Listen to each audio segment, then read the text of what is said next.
أعوذ بالله من الشيطان الرجيم بسم الله الرحمن الرحيم السلام عليكم ورحمة الله وبركاته. زما شایسته ګرانو خویندو څنګه یاست؟ زما شایسته اهل القرآن خویندو، الله دې وکړي تاسې ټول جوړ او روغ یاست، د صحت او د عافیت سره یاست، د بهترین ایمان سره یاست. الحمدلله الحمدلله، دا د الله سبحانه وتعالی کرم دی، فضل دی، رحمت دی او ډېر لوی احسان دی چې موږ ته د قرآن نعمت را نصیب کی. هر څومره شکر وکړو لږی، هر څومره د الله احسان مو منو لږی، هر څومره د الله سبحانه وتعالی عبادت وکړو لږی، هر څومره د الله په سجدي کې سر کښېږدو هغه هم لږی. الحمدلله ثم الحمدلله، الله سبحانه وتعالی موږ ته د قرآن د الرحمه اسلامیک انسټیټیوټ موږ استادان کرد موت راکړي. الله سبحانه وتعالی موږ ته د دغه نعمتو قدر کولو توفیق راکړي، موږ ته توفیق راکړي چې د قرآن حق ادا کړو، شوق سره ووایو، کوشش وکړو، وخت او خوب قربان کړو او د ښایسته علم لپاره قربانیان وکړو. الله سبحانه وتعالی دې دا علم موږ ته توفیق راکړي چې دا علم نور خویندو ته هم ورسوو، خپل استادان لپاره موږ ټول صدقه جاریه جوړ شو. یا الهي موږ په دې ساتنې او عرض توفیق موږ ته توفیق راکړي چې صحیح طریقه دا قرآن زده کړو. شیطان موږ لوی دشمن دی، موږ ډېر ذمہ داریان هم لرو، شیطان سره مقابله کوو. ان شاء الله الله تعالی چې بس موږ ټول د شیطان د وسواس څخه وساتي، چې موږ د علم لار باندې صحیح روان شو، استقامت سره، اخلاص سره. الله سبحانه وتعالی دې موږ په وختو کې برکتونه راکړي، ښه توفیق راکړي چې موږ ښه قرآن ووایو. الله سبحانه وتعالی موږ ټول لپاره د علم لار اسانه کړي او موږ ته استقامت او اخلاص راکړي په دا ښایسته علم لار باندې. آمین یا رب العالمین. رب اشرح لي صدري ويسر لي أمري واحلل عقدة من لساني يفقهوا قولي. ربي زدنا علما، اللهم فقهنا في الدين، اللهم إنا نسألك علما نافعا وعملا متقبلا ورزقا طيبا. اللهم انفعنا بما علمتنا وعلمنا ما ينفعنا وزدنا علما. آمين يا رب العالمين. اللهم صل على سيدنا محمد وعلى آل محمد كما صليت على إبراهيم وعلى آل إبراهيم إنك حميد مجيد. اللهم بارك على محمد وعلى آل محمد كما باركت على إبراهيم وعلى آل إبراهيم إنك حميد مجيد. دا حدیث په صحیح بخاری او په مسلم کې دی. رسول الله صلی الله علیه وسلم فرمایلی دی د الله سبحانه وتعالی یو چا لپاره د خیر اراده وکړي نو الله سبحانه وتعالی د دین لارو وشي. سبحان الله، الحمدلله الحمدلله. موږ څونه خوشبختان یو چې الله سبحانه وتعالی موږ ته دا کلاس را نصیب کړي چې موږ موت بې پیسې هم نه ورکوو، په خپل کورو کې ناست یو او د ښایسته دین زده کړو، د غلام زده کړو د الله سبحانه وتعالی. الله سبحانه وتعالی موږ ته هدایت هم راکړي چې موږ په د آیتو باندې غور و فکر وکړو. الله سبحانه وتعالی موږ ته د لار باندې استقامت راکړي، د شیطان د وسواس موږ ټول وساتي. آمین یا رب العالمین. یا الله یا رحمان یا رحیم یا رب العزت یا رب السماوات ورب العرش الکریم. اے رازق، اے زموږ خالق، اے د ټول جهانو مالک، د هر شي خالق، د اسمانو د ځمکې مالک، د هر شي خزانه ستا په لاس کې دي، په هر شي باندې ته قدرت لري، ټول طاقت او قوت ستا دی. اے زموږ رب، اے غنی رب، موږ ستا فقیران یو. اے غفور رحیم رب، موږ ستا ګناهکار او خطاکار بندگان یو، ته زموږ مالک یو، موږ ستا غلامان یو. اے عالم الغیب یا الله، یا الله سبحانه وتعالی موږ ته توفیق راکړي چې موږ د آخرت کور د لپاره تیاری وکړو، د قبر د لپاره تیاری وکړو، د جنت حاصلې د لپاره کوشش وکړو، قرباني وکړو. یا الله یا رب العزت، الله سبحانه وتعالی موږ ته توفیق راکړي چې زموږ ستړیا د دین په خاطر سي، موږ ته توفیق راکړي چې موږ خپل پیسې، خوب، وخت، خواهشات ګرد ستا رضا لپاره قربان کړو. یا رب العزت موږ ټول سره عزیز یا الله سبحانه وتعالی زموږ د ژوند اصل مقصد د آخرت د فکر لپاره سي، د آخرت د کور لپاره کوشش وکړو. زموږ عقیده خالص کړي، زموږ عقیده د شرک څخه پاک، هر بدعت وساتي. یا الهي په دعا کې، په عبادت کې، ستا په صفات کې هیڅوک شریک نه کړو، هر کار ستا رضا په خاطر وکړو. خدا خوفي او خشیت په زړه کې پیدا کړو. یا الهي موږ ټول ته اصلاح کولو توفیق راکړي، زموږ ظاهر او باطن د هر ګناه څخه پاک کړي، خپل ځان ګناه کولو څخه وساتو، عقیده سم کو، زموږ په زړه کې د قرآن نور واچوي، د علم نور واچوي، زموږ په زړه کې د علم اخیستل اهمیت ډېر کړي، چې موږ شوق سره د علم زده کړو، د قرآن معنا په یاد کړو، په ګروپو کې شامل شو، چې ډېر کوشش وکړو چې سبق په یاد کړو. یا الهي زموږ ذهنونه د علم لپاره خلاص کړي، سبق په یادول آسان کړي. یا الهي زموږ په زړه کې ستا او ستا د رسول صلی الله علیه وسلم محبت ډېر کړي، د قرآن محبت په زړه کې ډېر کړي، شوق ډېر کړي. یا الهي زموږ اخلاق د قرآن په مطابق کې، د سنت په مطابق کې، د نبی صلی الله علیه وسلم پر رقم، د صحابه کرام پر رقم اخلاق مشتول ته نصیب کړي. د قرآن د آیاتو سے سبق اخیستل توفیق راکړي، ستا په هر امر باندې عمل کولو توفیق راکړي. قرآن په قبر کې زموږ ملګری سي، په حشر په میدان کې زموږ سفارش وکړي، زموږ ژوند او مرګ هر کار د قرآن او د سنت په مطابق سي، زموږ خوشحالي او خدای نه خواسته که غم یې قرآن او سنت په مطابق سي. یا الهي زموږ د ژوند هر فیصله د قرآن په مطابق سي، زموږ اعمال، زموږ عبادات د قرآن او سنت په مطابق سي، زموږ په زړه کې د آخرت فکر ډېر کړي، د دنیا فکرونه چیرتونه لرې کړي. یا الهي یا رب موږ ته شکر ادا کولو توفیق راکړي، هر دقیقه هر ثانیه ستا په ذکر کې او شکر کې تیر سي. یا الهي الله سبحانه وتعالی موږ ته داسې ژبه راکړي چې هر وخت ستا په ذکر کې مصروف یې، دا ژبې سه هر چا ته خیر ورسوو، داسې خبرونه کو چې چا زړه ازار کو، داسې خبر وکړو چې هر چا زړه خوشحاله کو.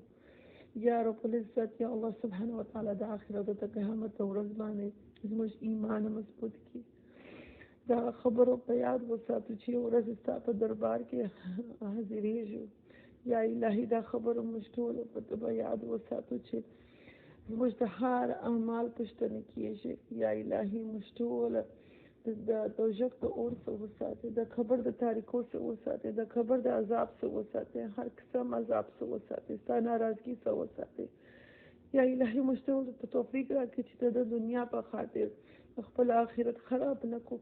یا رب العزت موږ ټول ته توفیق راکړي چې موږ ټول ځان غفلت څخه وساتو، د مرګ په وخت پښیمان نه شو چې موږ په دنیا کې وخت ضایع کړي. یا الهي زموږ د خندان را باندې آسان کړي، د مرګ په وخت کلمه را نصیب کړي. یا الهي د مرګ په وخت ملایکې موږ ته د جنت الفردوس زیری راکړي، موږ ټول ته د منافق هر نشاني څخه وساتي، په موږ کې د مؤمن صفات پیدا کړي. یا الهي موږ ټول د دجال د فتنې څخه وساتي، زموږ اولادونه وساتي، زموږ را روان نسل د دجال د فتنې هر قسم فتنې څخه وساتي. یا الهي موږ ټول ته توفیق راکړي چې د خوشحالي او د تکلیف په وخت کې تا په یاد وساتو، هر وخت ستا شکر ادا کړو، ستا احسان ومنو، ستا قدر وکړو. موږ ټول ته د قرآن علم نصیب کړي، موږ ته توفیق راکړي چې ښه تجوید او ښه مخرج سره د قرآن تلاوت وکړو. یا الهي موږ هر هفته ستا حکم اورو، بیا هم خپل اصلاح نه کوو. یا الهي دا وخت زموږ نفس موږ نیکي ته نه پرېږدي، دا وخت شیطان او زموږ خپل خواهشات. یا الهي موږ ټولو ته توفیق راکړي چې د نفس پسې، د خواهشات پسې او د شیطان د وسواس پسې لاړ نه سو. یا الهي موږ ته د داود علیه السلام پر رقم شکر گزاري او عاجزي نصیب کړي. یا الهي موږ ته هدایت راکړي چې خپل منځونه ښایسته کړو، زموږ په زړه کې د هدایت نور واچوي، زموږ زړه د اسلام لپاره خلاص کړي. یا الهي موږ ته هم توفیق راکړي د مرګ تر مخ د مرګ تیاری وکړو. یا الهي زموږ د زړه څخه د دنیا محبت ایسته کې د آخرت د کور د پاره شوق په زړه کې واچوي. یا الهي یا رب العزت موږ ته توفیق راکړي چې نیکیان سره محبت وکړو، ګناه څخه نفرت وکړو. موږ ته توفیق راکړي چې دا قیمتي ژوند ضایع نه کړو، په نیکیان کې ځان مخته کړو. یا الله سبحانه وتعالی موږ ټول ته د شایسته عبادت کولو توفیق راکړي، زموږ اخلاق شایسته کړي، زموږ عمل شایسته کړي، زموږ په کورو کې سکون را نصیب کړي. یا الهي زموږ کوچني او غټ کوششونه د دین په لار کې قبول کړي. یا الهي برکتونه کښېږدي، د شیطان د وسواس زموږ عمل زموږ زړه وساتي، زموږ زړه د هر ګناه څخه پاک کړي. ستا او ستا د رسول صلی الله علیه وسلم محبت په زړه کې واچوي. یا الله سبحانه تعالی موږ ټول مؤمنان محسنات جوړ کړي، فلاح نصیب کې، صادقین کې شامل کې، صالحین جوړ کړي، قانتین کې شامل کې، منافقت سے موږ ټول وساتي. موږ ټول ته توفیق راکړي چې د بني اسرائیل پر رقم غلطیان ونه کړو، د نبیانو د صحابه پر رقم عمل کولو توفیق راکړي. یا الهي زموږ ایمان را ډېر کړي، زموږ تقوا را ډېر کړي، سخت ازمایښتو څخه موږ ټول وساتي، هر قسم ازمایښتو موږ ټول وساتي. یا الهي زموږ توکل په تا ډېر کړي، موږ ته حکمت او عاجزي راکړي، استقامت او اخلاص راکړي. یا رب العزت موږ ډېر کمزوري په کوچني کوچني مشکلات کې زموږ ایمان کمزوري سي. یا الله سبحانه تعالی زموږ ایمان او حفاظت وکړي، زموږ د روان نسلو د ایمان او حفاظت وکړي. ستا په هر فیصله باندې راضي سو، په هر په مشکل وخت کې پر تا بروسه وکړو. یا الله سبحانه تعالی د مرګ په وخت زموږ ایمان سلامت کړي، زموږ خاتمه پر ایمان کړي. موږ ته توفیق راکړي چې ستا په هر حکم باندې سمعنا واطعنا ووایو. د ابراهیم علیه السلام پر رقم اطاعت کولو توفیق راکړي. موږ ته توفیق راکړي چې موږ ټول ته خیر ورسو، د دوستان قریبان غلطیان معاف کړو، صله رحمي وکړو، ټول سره ښه خبرې وکړو، داسې خبرې ونه کړو چې چا زړه ازار رسي، د هر چا زړه خوشحاله کړو، د هر چا نعمت ووینو، حسد ونه کړو، د حسد څخه موږ ټول وساتي. یا الهي موږ ټول د دنیا د آخرت حسنه راکړي، موږ ټول ستا شکر گزار بندگان جوړ کړي، موږ ټول د قبر د عذاب څخه وساتي، زموږ قبر د جنت باغ را جوړ کړي، د حشر ورځ آسان کړي، د منکر نکیر سوال جواب آسان کړي، د ارسایا موږ ټول ته نصیب کړي، ستا دیدار نصیب کړي، د قیامت پر ورځ زموږ نور مکمل کړي. یا الهي زموږ اولادو ته هدایت ورکړي، د متقیان امام جوړ کړي، زموږ ته بهر صدقه جاریه جوړ کړي، دې ته د دنیا او د آخرت کامیابی ورکړي. یا الهي هر څوک چې واده ته منتظر هغو وخت خلاص کړي. یا الهي هر څوک چې اولاد ونه لري الله هغو ته نیک او صالحین صحتمند اولاد ورکړي. یا الهي زموږ مور او پلار وبخښي، زموږ اولادونه وبخښي، زموږ ټول فامیل وبخښي، زموږ وروڼه خویندې، زموږ دوستان قریبان، زموږ استادان، ټول امت مسلمه وبخښي. هر څوک چې وفات شوی دی هغه ټول وبخښي، جنت الفردوس نصیب کړي، د هغو فامیل ته صبر جمیل ورکړي. یا الهي هر څوک هر خور چې هر مشکل لري، هر پریشانی لري، یا الهي دې ته د پریشانی لري کې د آسانیان پیدا کړي، مشکل څخه خلاص کړي، چورت فکرونه را لري کې. یا الهي ستا د هر هیڅ شی مشکل نه دی، هیڅ شی ناممکن نه دی، ته په هر شي باندې قدرت لري. یا الهي هر خور چې وسلا پورته کړې ده الهي د ټول هر جایز خواست پوره کړي. هر څوک چې ناجوړ دی الله ټول مریضان ته شفای کامله ورکړي، شفایابي ورکړي، د ډاکټر په لاس کې په دوا کې شفا شي. یا الهي موږ ټول د هر قسم ناجوړي څخه وساتي. یا الهي موږ استادان هر څوک چې په دا ادارې کې کومک کوي، یا الهي د ټول صدا خدمتونه قبول کړي. یا الهي ټول ته اجر عظیم ورکړي. یا الهي موږ ټول خپل استادان د پاره صدقه جاریه جوړ کړي. یا الهي موږ ادارې هر قسم د حسد سے وساتي، یا هر د بد نظر سے وساتي. یا الهي برکتونه شي. یا الهي موږ ټول دعاوې موږ ټول په حق کې قبول کړي، ټول امت مسلمه په حق کې قبول کړي. آمين يا رب العالمين. اللهم صل على سيدنا محمد وعلى آل محمد كما صليت على إبراهيم وعلى آل إبراهيم إنك حميد مجيد. جزاك الله خيرا كثيرا. السلام عليكم ورحمة الله وبركاته. الله أكبر الله أكبر لا إله إلا الله والله أكبر الله أكبر ولله الحمد. الله أكبر الله أكبر لا إله إلا الله والله أكبر الله أكبر ولله الحمد. الله أكبر الله أكبر لا إله إلا الله والله أكبر الله أكبر ولله الحمد.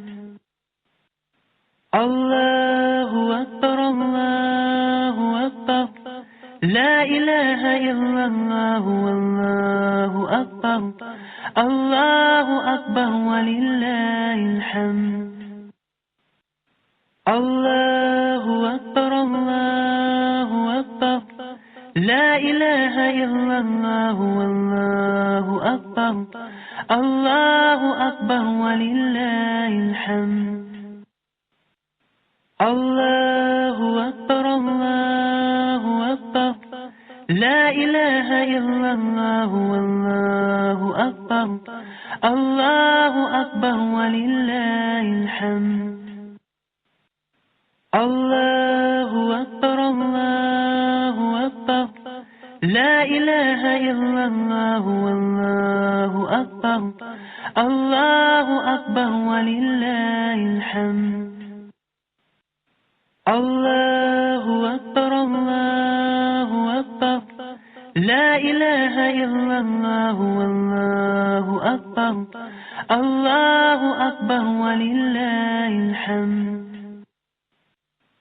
الحمد الله أكبر الله أكبر لا إله إلا الله والله أكبر الله أكبر ولله الحمد الله أكبر الله أكبر لا إله إلا الله والله أكبر الله أكبر ولله الحمد الله أكبر الله أكبر لا إله إلا الله والله أكبر الله أكبر ولله الحمد أعوذ بالله من الشيطان الرجيم بسم الله الرحمن الرحيم الحمد لله رب العالمين الرحمن الرحيم مالك يوم الدين إياك نعبد وإياك نستعين اهدنا الصراط المستقيم صراط الذين أنعمت عليهم غير المغضوب عليهم ولا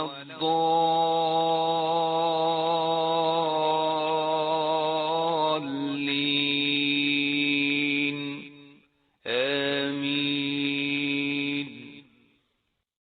نحمده ونصلي على رسوله الكريم أما بعد فأعوذ بالله من الشيطان الرجيم بسم الله الرحمن الرحيم رب اشرح لي صدري ويسر لي أمري واحلل عقدة من لساني يفقه قولي ربي زدنا علما اللهم فقهنا في الدين اللهم إنا أسألك علما نافعا وعملا متقبلا ورزقا طيبا اللهم انفعنا بما علمتنا وعلمنا ما ينفعنا وزدنا علما آمين يا رب العالمين. نن ان شاء الله من سورة البقرة آيتنا وایو او زمون آیتونه دی د آیه نمبر 153 نو اخلا د آیه نمبر 157 پوری، یعنی د 153 آیت نو اخلا د 153 آیت پوری. اوله به موږ د دې آیتونو لفظي ترجمه کوو.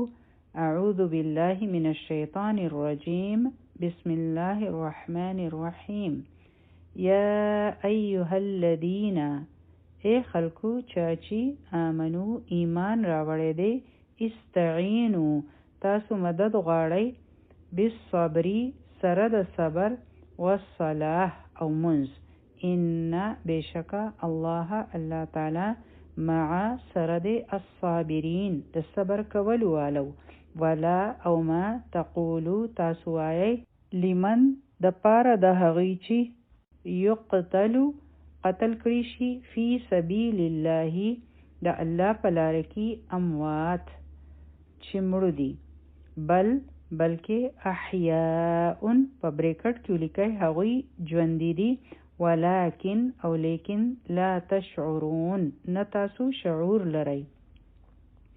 ولنبلونکم او البته ضرور به موږ تاسو آزمایش کوو بشیء سره د سیزونو من الخوف د ویرینا والجوع او د لوږینا ونقص او نقصان من الاموال د مالونو والانفس او د نفسونو والثمرات او د میوونه وبشری او خوشخبری ورکړي الصابرین صبر کول والولا الذين ها خلق اذا چکلا اصابتهم هغوی ترسیگی مصیبتن سمصیبتنو قالو هغوی وائی انا بشکمون لله دا اللہ دا پاریو و انا او بشکمون با الیه هم هغو طرف تا راجعون واپس کیگو اولائکا دا هغه خلق دی علیهم پاغوی باندی صلواتن مهربانی دی من ربهم د هغې د رب د طرفنا ورحمت او رحمت دی و اولئک او هم دا خلق دی چې هم هغې المهتدون هدایت مندو والدي الحمدلله د دې ځای پورې زموږ نننی سبق دی او اوس به انشاءالله موږ د دې آیتونو تفسیر ګورو د آیا نمبر 153 نه واخله د آیا نمبر 157 پورې یا ایها الذین آمنوا اے ایمان والو استعینوا بالصبر والصلاة مدد غواړئ د صبر سره او منځ سره د دې وخت پورې مونږ ته سویلې شوي دي په تیر سبق کې چې الله تعالی امت مسلمه د دین دپاره چڼ کړی دی د ټول انسانیت په مخ کې یعنی اوس به دا امت هغه کار کوي کوم چې د انبیا یعنی د نبیانو کار دی ولی د انبیا کار آسان وو د هغوی کار خو ډیر مشکل وو په هغوی باندې خو ډیر مشکلات او مصیبتونه راغلی وو د نبوت نه مخکې هغوی ښه ښکلی ژوند تیروو خو چې هغوی ته کله نبوت میلاو شو نو په هغوی باندې بیا ډیر مشکلات راغلو تاسو وګورئ د نبی کریم صلی الله علیه وسلم ژوند ته او د شعیب علیه السلام ژوند ته هغو ته به قوم وی چې ستانه خو زمونږ ډیر توقعات وو مونږ خو چې ته به زمونږ دپاره ډېر ښه ثابت شي او ابراهیم علیه السلام ته وګورئ چې تر څو پورې هغو تبلیغ نه و کړی نو هر څه ټیک وو خو چې کله هغو تبلیغ شروع کړو نو بیا هغو ته خلک په اور کې راچولو دپاره تیار شو او د ملک نه هم د ویستو دپاره تیار شو نو د انبیا په ژوند کې مصیبتونه ولې راغلل چې کله هغوی د الله د دین دعوت شروع کړو نو دا آسان کار نه و اوس چې امت مسلمه له دا کار ورکړی شو او هغوی ته ویلی شو چې تاسو د الله د طرف نه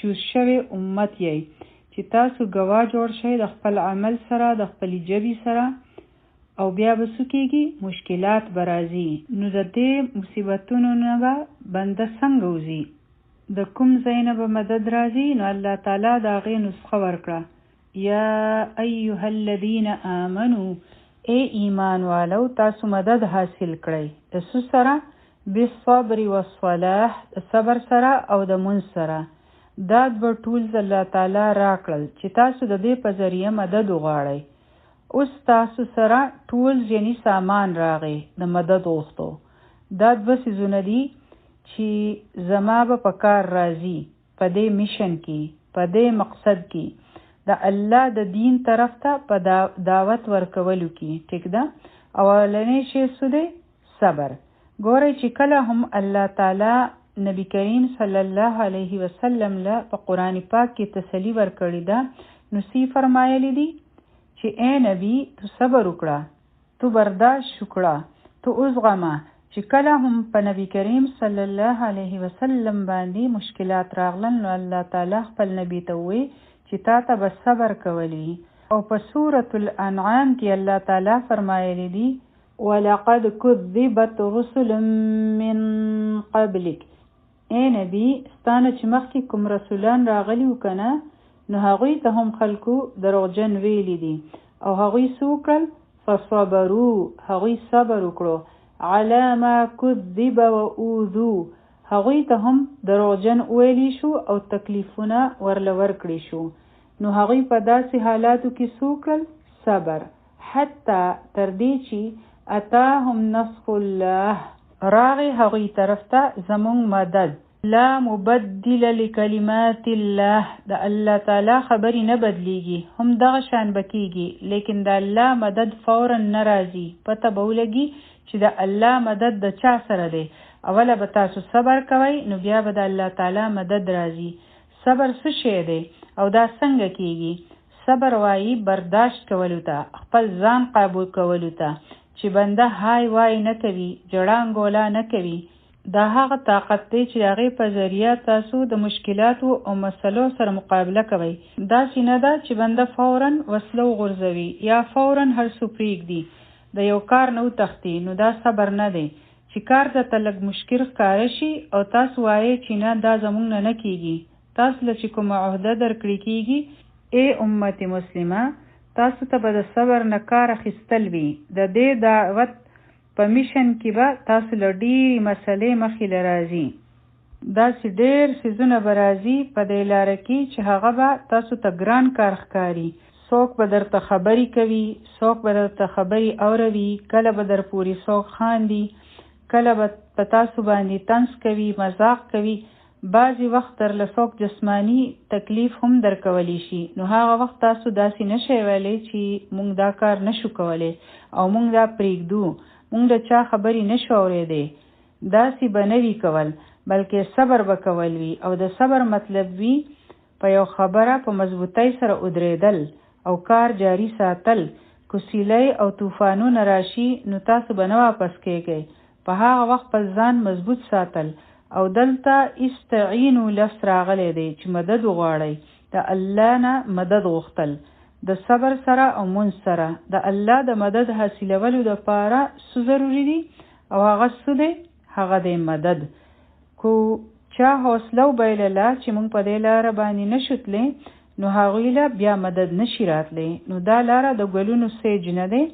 دلته به قدم په قدم قربانۍ هم ورکول وي، مال به هم لګول وي، خپل ځانونه به هم قربانول وي، وخت به هم ورکول وي، خپل صلاحیتونه او طاقتونه به هم استعمالول وي. او دا هغه خلک کولی شي چې په چا کې صبر وي. که څوک وایي چې په مونږ کې صبر نشته، مونږ د خپل ځان او مال قرباني نشو ورکولی، وخت نشو لګولی. چې څوک قرباني ورکولی شي نو دا هم صبر دی. چې څوک صبر والوي، سخت نوي، نو د الله مدد به هغوی له راځي. او صبر دا هم دی چې د الله پر رضا باندې راضي کېدل. نو په دې لاره کې به صبر کول وي.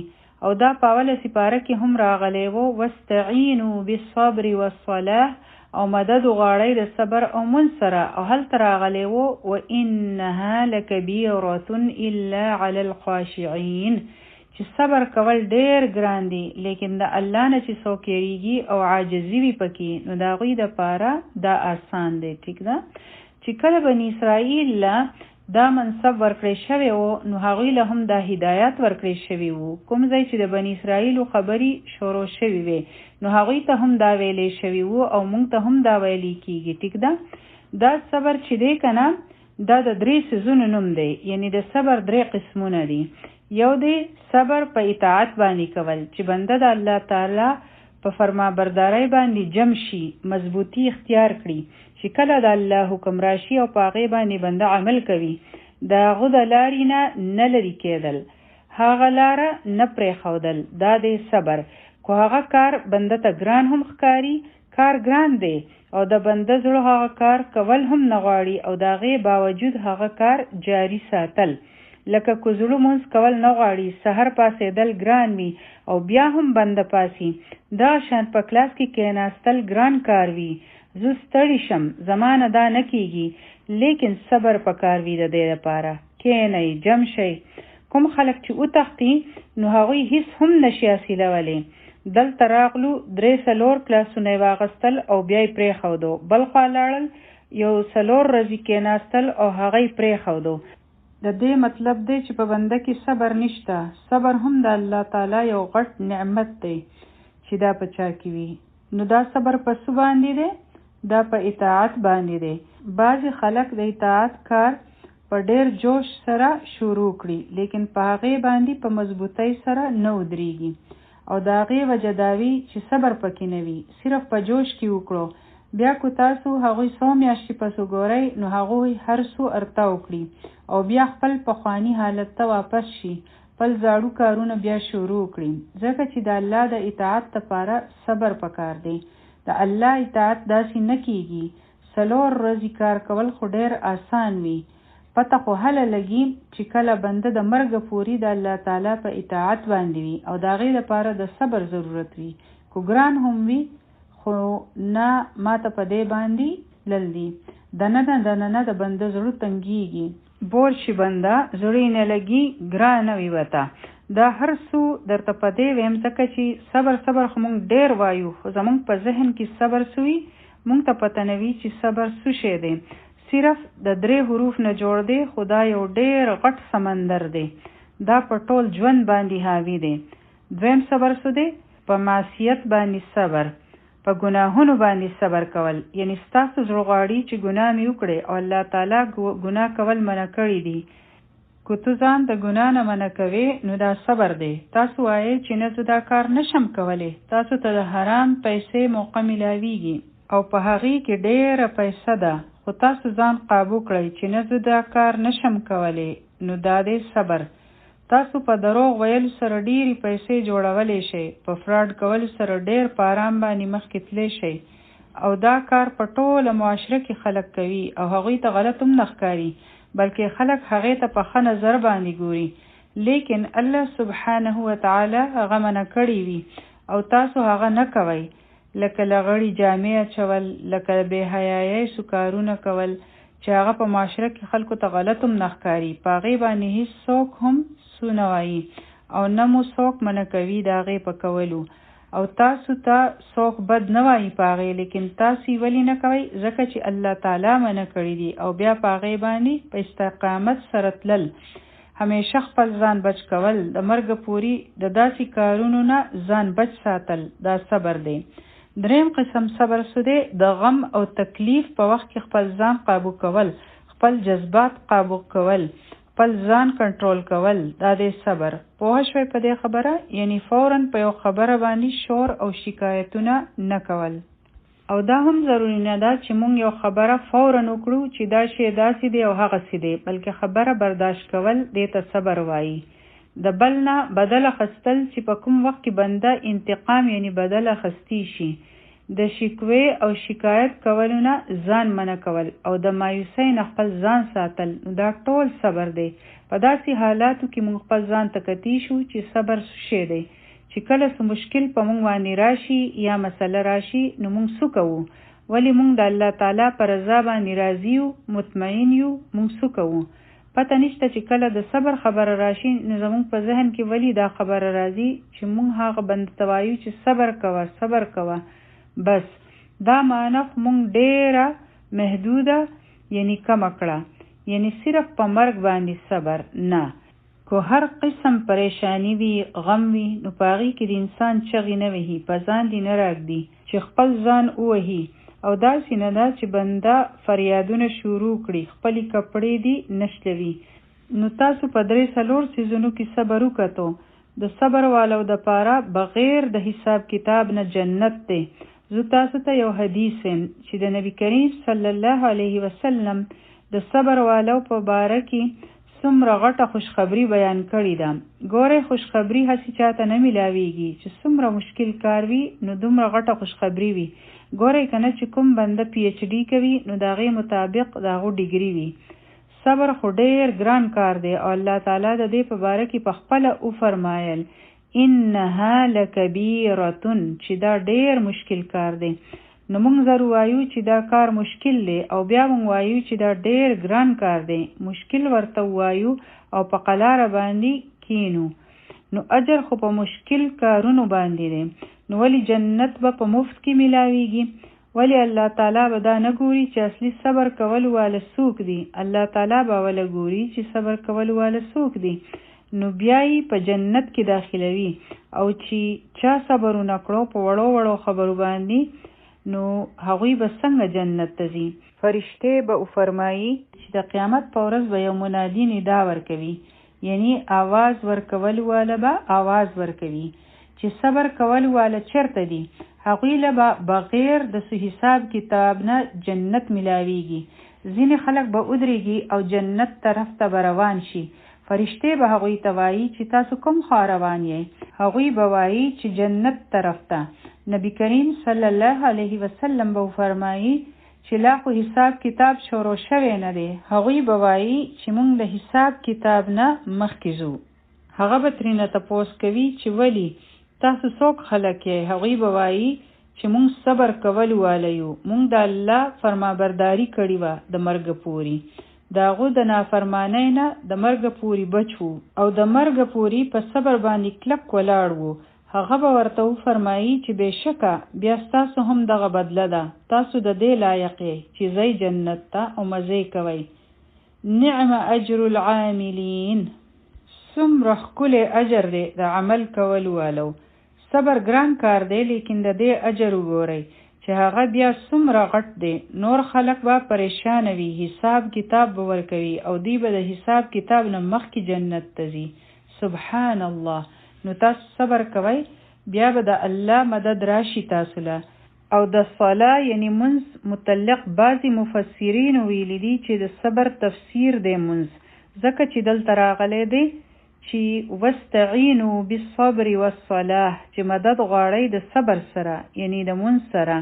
مطلب منځ ته صبر ویلی شوی دی. اوس به موږ ګورو چې د صلاة سره څنګه مدد غوښتی شي.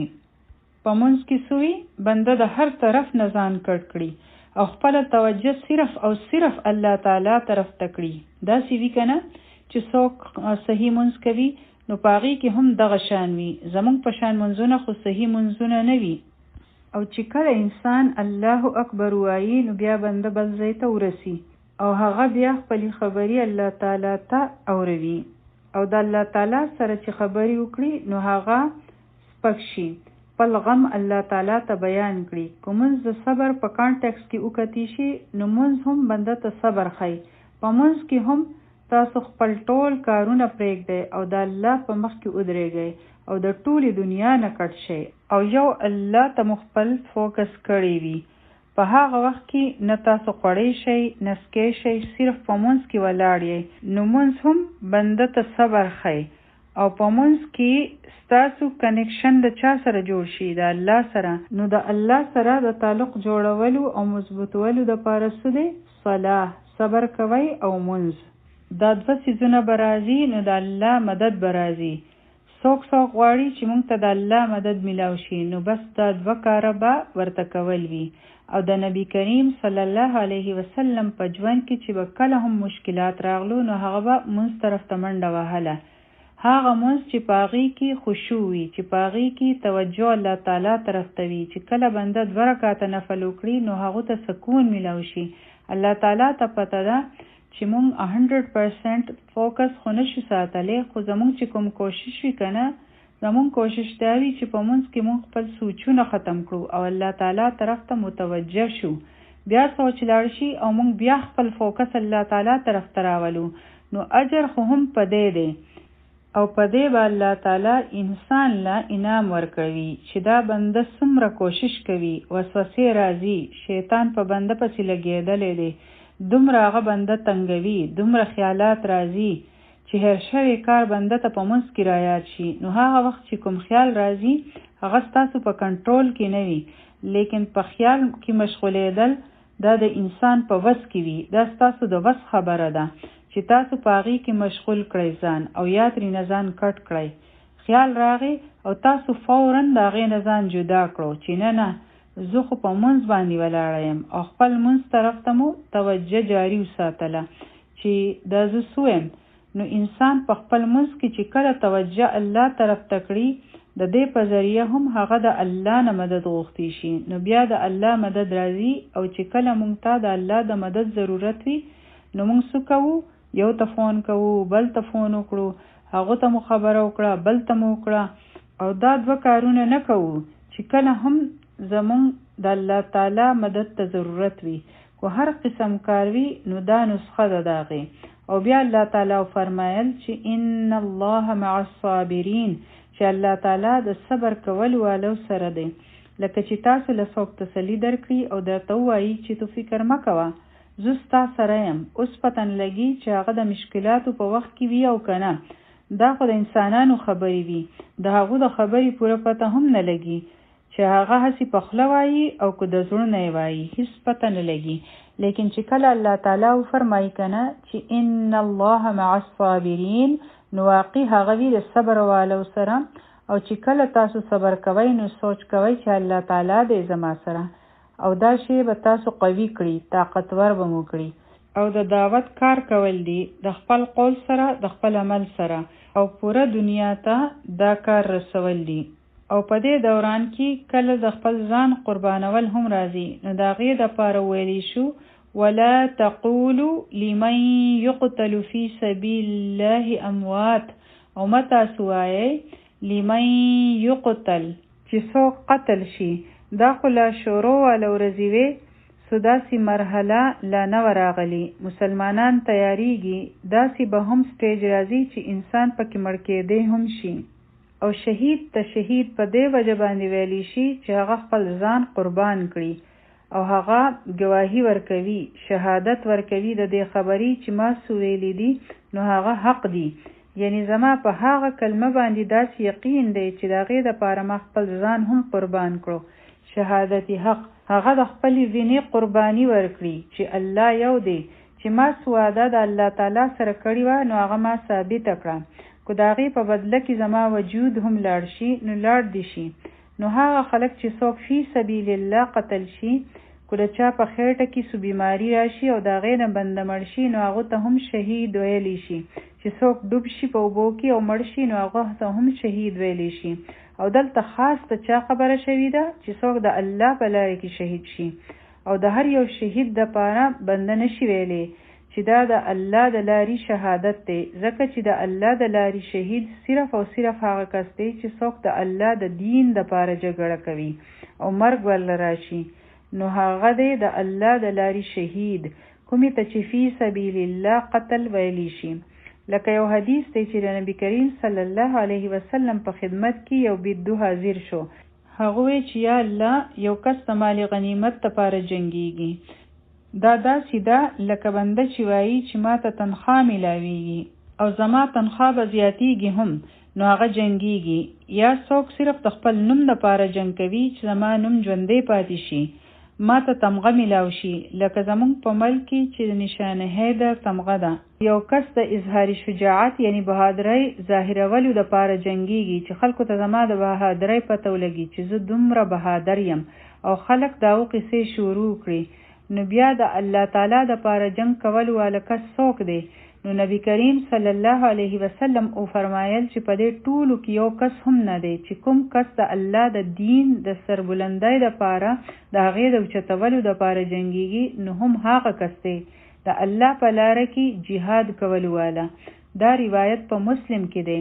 د الله د دین د اوچتولو دپاره، ځکه چې نن سبا خو خلک هر کس ته شهید وایي، فلانه هم شهید دی او فلانه هم شهید دی، د هر یو نه د خپل مرضی شهید جوړ کړی وي نو هر کس شهید نه دی.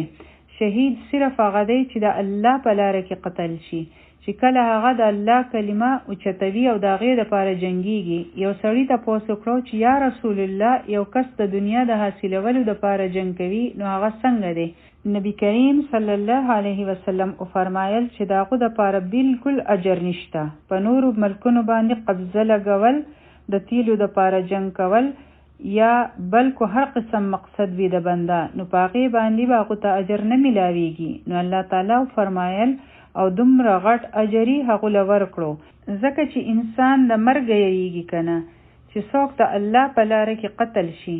نو فرمایلی شو چې هغوی ته مړو مه وایئ بل احیاء، بلکې هغوی ژوندي دي، ولکن لا تشعرون، لیکن تاسو شعور نه لرئ، تاسو په دې نشئ پوهېدی چې هغوی څنګه ژوندي دي، دوی څنګه ژوندي دي.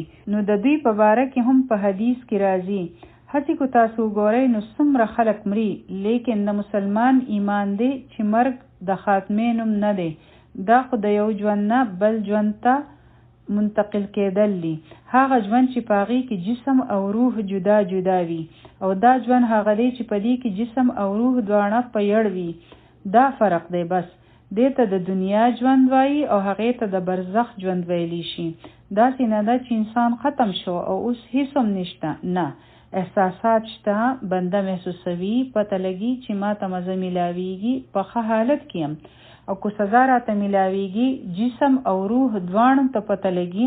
نو وفرمایلی شو چې هغوی ته مړه مه وایئ چې بس هغوی مړه شو، په قبر کې ښخ دي. خدا مه وایئ چې هغوی مړه دي، ځکه خو هغوی ته مونږ شهیدان وایو. هغوی ژوندي دي. نو هغوی کوم ځای ژوندي دي؟ هغوی خو په قبر کې دي. نو چې کله د هغوی په باره کې دا ویلی شو چې دوی ژوندي دي، نو دا خو یو د عزت لپاره هم هغوی ته ویلی کېږي چې هغوی ژوندي دي. نمبر 2، هسې خو ټول روحونه ژوندي دي د الله سره. څوک په علیین کې دي او څوک په سجین کې دي، او دواړه نمونه په قرآن پاک کې راغلي دي. بد روحونه په سجین کې دي او ښه روحونه په علیین کې دي. نبی کریم صلی الله علیه وسلم فرمایلی دي چې انسان کله د دنیا نه لاړ شي، نو د هغه قبر د جنت باغ هم کېدی شي او د دوزخ کنده هم کېدی شي. په دې دواړو کې به یو وي. نه دې مطلب دی چې د هغوی سره شعور شته که نه. نو ژوند هغه هم دی، لیکن هغه مختلف دی د دې ځای نه. هغه د برزخ ژوند دی. هغه تاسو د دنیا د ژوند په شان نشئ تصور کولی. یعنی د ژوندي مطلب دا نه دی چې هغه په قبر کې خوراک خوري او بوس کی د خلکو سره میلاویږي. داسې دي لکه څنګه چې موږ په ځمکه باندې بره اوسو، نو هغوی د ځمکې لاندې اوسي. نو داسې خبره نه ده. برزخ جدا شی دی. او الله تعالی چې هغوی له کوم عزت ورکوي، کوم اکرام ورکوي، نو هغه د دې حدیث نه پته لګي چې په مسلم کې دی چې د شهیدانو روحونه د شین رنگ مرغو په قلب کې وي. یعنی په جنت کې شنه مرغۍ دي، د هغوی په زړونو کې دي د هغوی روحونه. او په جنت کې چې کوم ځای غواړي، نو هغوی الوزي را الوزي. لکه اوس زمونږ روحونه په څو کې دي؟ د خاورې په جسم کې دي، او په دې کې زمونږ روح دی. او د شهیدانو روحونه به کوم ځای وي؟ د شنو مرغو په جسم کې. هغوی هر ځای الوزي را الوزي، سیلونه کوي، په قندیلونو باندې لاړې شي او کینی. او دا قندیلونه د عرش د لاندې اویزان دي. او د هغوی رب هغوی یو ځل ولیدل او تپوس یې ترېنه وکړو چې تاسو اوس څه غواړئ؟ نو هغوی ورته په جواب کې وویل چې ای الله، تا خو موږ له هر څه راکړي دي چې هغه مو هیڅ چاله نه دي ورکړي. نو بیا موږ ته د څه څیز ضرورت دی؟ یعنی هغوی دومره خوشحاله وي هلته، دومره مزې کوي. نو الله تعالی د هغوی نه بیا تپوس وکړو. اوس هغوی ته پته ولګېده چې موږ ته الله تعالی ته څه نه څه جواب ورکول دي. نو هغوی وی چې ای الله، موږ غواړو چې موږ دوباره دنیا ته لاړ شو او بیا جنګ وکړو او بیا ستا طرف ته راشو او ډبل درجه راته میلاو شي. نو الله تعالی فرمایل چې داسې نشي کېدی، ځکه چې دا ما لیکلي دي چې څوک د مرګ نه پس دوباره دنیا ته نشي تللی. لیکن الله تعالی د هغوی خبرې مونږ ته راورسولې چې ګورئ د هغوی څنګه شوق دی. هغوی له چې د هغوی رب څه ورکړي دي، نو هغوی په هغې باندې ډېر خوشحاله دي. یعنی د هغوی یو بل ژوند دی هلته. ځکه خو ویلی شو احیا، هغوی ژوندي دي. او د ځینې خلکو به داسې ژوند وي چې الله تعالی دې معاف کړي. هغوی به وایي چې یا الله، چې چېرته هم قیامت را نغلی، دومره به هغوی په تکلیف کې وي هلته. د قبر د عذاب متعلق چې کومې خبرې راځي، نو الله تعالی دې ټول د هغې نه وساتي. یعنی بنده بیا سوچ کوي چې د مرګ نه پس مې چین بیا نه موندو، نو چېرته به ځم؟ یعنی د مرګ نه پس هم هغوی په داسې عذابونو کې دي. نو هغه عذابونه خو به د مرګ نه هم بدتر وي. په کومو عذابونو کې چې به هغوی وي، او د چا ژوند به دومره ښکلی وي، نو ولې د هغوی به بیا د دنیا راتلو ته زړه کېږي؟ هغوی به بیا راتلل نه غواړي. صرف په یو حال کې هغوی راتلل غواړي چې موږ لاړ شو او خپل ځان ستا په لاره کې دوباره قربان کړو او بیا په داسې ښکلي حالت کې راشو. فرحین بما آتاکم الله من فضله. الله تعالی چې هغوی له څه د خپل فضل سره ورکړي وي، نو هغوی به په هغې باندې ډېر خوشحاله وي هلته. وَيَسْتَبْشِرُونَ بِالَّذِينَ لَمْ يَلْحَقُوا بِهِمْ مِنْ خَلْفِهِمْ. دا په سوره آل عمران کې دي. او هغوی دومره خوشحاله دي په دې چې د دې نه پس د هغوی سره میلاوېدو واله دي چې زموږ نه پس به خلک راځي او هغوی به زموږ سره میلاویږي، نو په دې خبره هغوی خوشحاله دي. نو ګورئ د هغوی هلته څومره ښکلې میلمستیا کېږي، ځکه الله تعالی فرمایل چې دوی خو ژوندي دي چې دوی ته مړه مه وایئ، یعنې دومره هغوی له الله تعالی عزت ورکړو. اوس دا خبره ډېره د پوهې ده. د دې مطلب دی چې د هغه دنیا د غیب شعور مونږ نشو حاصلولی. که چېرې دا شعور مونږ حاصلولی شوی چې دا څنګه کېدی شي هغه څنګه کېدی شي، نو په دې پوهېدل ډېر ګران کار دی. نبی کریم صلی الله علیه وسلم د انبیاء علیه السلام امامتي کړې وه. د معراج د تلو نه مخکې بیا نبی کریم صلی الله علیه وسلم وکتل چې موسی علیه السلام په خپل قبر کې ولاړ دی، لمونځ کوي. نو دا ټول هر څه څنګه وو چې نبی کریم صلی الله علیه وسلم د هر نبی سره په اسمان باندې ملاو شوی وو. مونږ د دې خبرو شعور نه لرو او مونږ دومره غټه مسله جوړوو د دې خبرو چې نبی کریم صلی الله علیه وسلم په قبر کې ژوندی دی او کنه. ځینې خلک وایي چې هغه خو داسې ژوندی دی لکه څنګه چې مونږ یو، خوراک هم خوري، د خپلو بیبیانو سره هم میلاویږي، خلکو له تعلیم هم ورکوي، د هغه پوره مجلس لګېدلی دی. نو دا هم یو داسې خبره ده چې دا د عقل نه بهر ده چې هغه په قبر کې داسې دی، نو بیا تاسو هغه په قبر کې ولې ایښی دی؟ بیا خو هغه راوباسئ د قبر نه. او نادان خلک په دې خبره نه پوهیږي چې په دې ژوند او هغه ژوند کې ډېر فرق دی. هغه بالکل مختلفه زندگی ده او په هغه ژوند باندې موږ نشو پوهېدی. بیا هغوی وایي چې چونکې هغه په دې طریقه ژوندی دی نو هغه زموږ خبرې هم اوري چې موږ ولاړ یو او څه وایو، او که موږ جالۍ طرف ته لاړ شو نو هغه زموږ خبرې اوري. او پته نشته عجیبه عجیبه عقیدې خلکو جوړې کړي دي چې تاسو د شهید په ژوند نه پوهیږئ، نو د انبیا په هغې به څه پوهه شئ؟ د انبیا مرتبې خو د شهیدانو نه هم اوچتې دي. نو په دې خبره ځان پوهه کړئ چې د هغوی ژوندونونه داسې نه دي لکه څنګه چې موږ ژوندي یو. دا د غیبو خبرې دي او د دې په باره کې الله تعالی فرمایلی دي چې تاسو ایمان راوړئ او د دې متعلق هیڅ چان بین مه کوئ. نو موږ له په داسې خبرو کې خپل وخت نه دی ضایع کول پکار، ځکه چې د دې سره زموږ په عمل کې هیڅ فرق نه راځي. چې څومره راته ویلې شوي دي نو بس دومره پوره ده. دا هم یو خبره ده چې د شهیدانو جسم ځمکه نه خوري، بلکې د صحابه کرام رضی الله عنهم متعلق راځي. امام مالک روایت کوي چې حضرت عمر بن جموع انصاری او د حضرت عبدالله بن عمر انصاری قبرونه سیلاب وړي وو، ځکه چې د هغوی قبرونه د اوبو په خوا کې وو. دا دواړه په یو قبر کې دفن وو، یعنی ښخ شوي وو. دا دواړه په جنگ احد کې شهیدان شوي وو. د دوی قبرونه کولاو شو او چې د هغوی ځای بدل کړی شو او چې کله د هغوی جسمونه را لرې شو نو داسې وو لکه چې څوک اوس وفات شوي وي. د یو لاس په خپل زخم باندې پروت وو لکه څنګه چې هغوی دفن شوي وو، او چې د هغو لاس یې د هغو د زخم نه لرې کړو نو هغه بیا واپس خپل ځای له راغی. موته امام مالک دا خبره لیکلې ده. د دې نه پته لګي چې د الله تعالی سره دوی ته څنګه مقامونه ملاویږي. د دوی جسمونه هم الله تعالی پریزر کوي او روحونو لی دومره ښکلي مقامونه ورکوي. او را روان آیت ډیر زیات ښکلی دی او د دې زموږ د ژوند سره ډیر غټ تعلق دی، د ټولو د ژوند سره. الله تعالی فرمایل ولنبلونکم، دلته دوه تاکیدونه دي، لا او نون مشدد، چې ضرور یعنی خامخا په دې کې د شک هیڅ خبره نشته.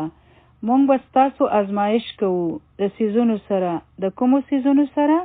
من الخوف د یری سره، والجوع او د لوږې سره، ونقص من الاموال والانفس من الثمرات او د نقصان سره د مالونو، د جانونو او د ثمرات سره.